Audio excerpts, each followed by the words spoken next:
ఆరోగ్యానికి ముఖ్యమైన 2 సూత్రాలు ఉన్నాయి. ఒకటి, అధికంగా తినకపోవడం, ఏదైనా మితంగా తినడం. హితుబుక్కు మితుబుక్కు ఋతుబుక్ అని వస్తుంది మనకు. హితకరమైంది మితంగా ఋతువును అనుసరించి తినాలి. మితంగా తినడం అనేది చాలా ముఖ్యమైనది. మితంగా తినగలిగితే అహితకరమైందా కూడా మనకు హాని చేయదు. ఋతువుకు విరుద్ధమైనదైనా తక్కువ తీసుకుంటే హాని చేయదు.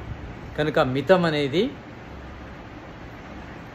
ఆరోగ్యానికి చాలా ముఖ్యమైన సూత్రం. మితంగా తినడం, ఏదైనా ఏ పదార్థమైనా మితంగా తినడం చాలా మంచిది.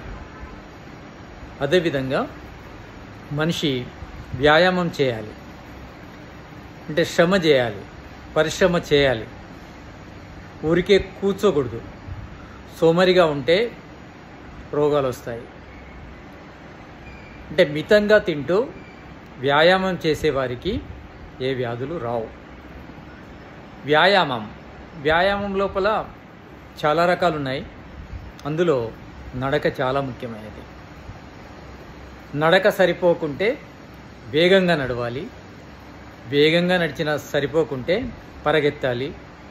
పరిగెత్తినా సరిపోకుంటే వేగంగా పరిగెత్తాలి. ఇది హార్డ్ ఎక్సర్సైజ్ అయిపోతుంది. ఇలాంటి వ్యాయామం చేసినప్పుడు మన శరీరం లోపల ఎలాంటి నెగిటివ్ ఎనర్జీ అనేది తయారు కాదు.